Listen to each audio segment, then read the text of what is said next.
I think if I were not a preacher and if I were not a Christian, I probably would have been a philosopher.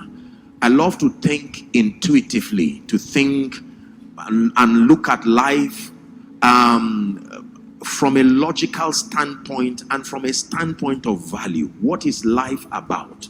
Why do we wake up in the morning and sleep late in the night?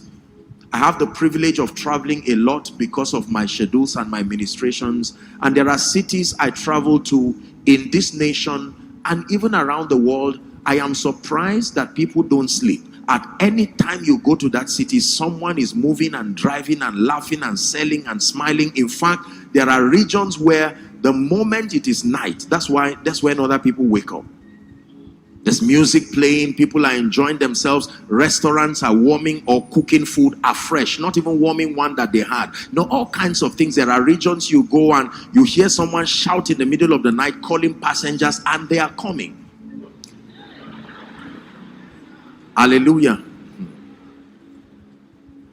So I have seen a bit of the interesting thing in life. I have seen people wake up in the morning and sleep late in the night. I've seen people aspire for so many things. By reason of what I do, I'm always praying for people who are trusting God for, new heights, new levels, new dimensions in life, whether it is financially, whether it is in government and politics, academics, and all of that.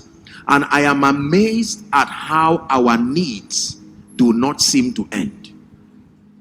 So you meet a young boy in, say, secondary school, and the need of that person and his desire, his craving, his prayer, and even his frustration comes from the desire to probably finish secondary school, write his exams, pass JAM, and you see the gentleman depressed and you tell him, what is the source of this depression? And he says, this JAM, I want to pass it. Now you ask one who is already in the higher institution of learning and his desire is to pass his exams, defend his project, and graduate, and then the one who graduates will tell you, I want to go further, I'm trying to secure a scholarship to go for master's or PhD and all of that. And you ask a young man, he will tell you, my desire now is to marry, our desire now is to marry. You ask the one who is married, they tell you, the devil is a liar, I must have children.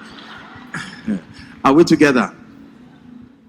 Then the one who has children, their desires change and they tell you, thank God for girls, but I think we need to add boys to this list. And the same depression the person had when he was small has been changing or remaining the same, using different needs. And then you ask the one who is staying with his parents and his desire and frustration is, I'm no longer a child, I need to get out of this house. Then he gets out and smuggles himself to a small room, and after a while his desire is to have a bigger house. Then he gets tired of being a tenant and he will tell you, my new desire, the source of this, my frustration and wrinkling my face, is that I want to start building.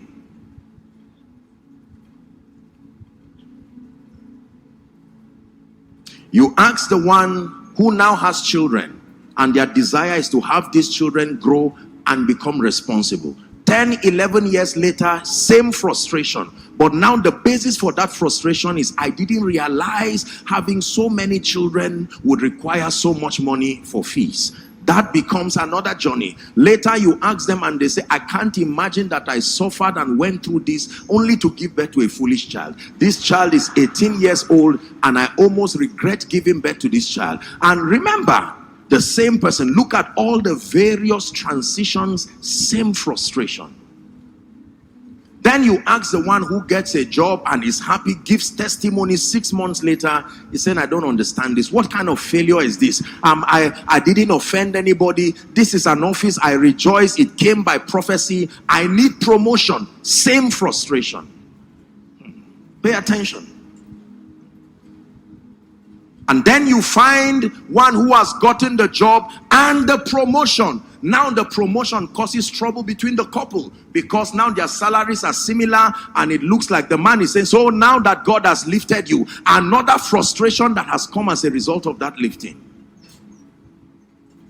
And then the frustration would soon change when they go to the hospital and they say it looks like there is a lump or a growth in your body. How old are you? I'm 55. We're suspecting prostrate. All of a sudden, the prostration that was there when he was young now returns, but a different reason is the sponsor. So I'm going to die. You will think that with all of the achievements, the frustrations should diminish. You would go to the house of a very wealthy man and turn left and right and see everything you desire and aspire for, and yet that man is still looking for something. And you're asking, what are you still looking for? And the man will say something like, I can give up all these things you see for what I am looking for. And he's still frustrated. Remember when he made his first million. Remember when he made his first billion. He thought it would give him that peace and satisfaction. And even in the midst of plenty, remember the first time the man boarded a flight coming from a background of penury and poverty. He was happy and smiling. Now he may probably have his own private charter or his private jet, and in the midst of it, there is still that frustration. How about those who hang and write letters with billions piled in their accounts and shoot themselves or hang themselves? As painful as death is, that a state can come in a man's life where it seems better to die than to live. Are we still together? How about a young preacher on campus catching the fire, praying for 8 hours, praying for 9 hours, learning about Greek and Hebrew as a new experience, and my goodness, this gentleman is now beginning to step into some kind of dimension of grace. Now they invite him for small fellowships and the power of God is moving. This young man is rediscovering a whole new world about his destiny, happy and excited for a while. Then campus days are over.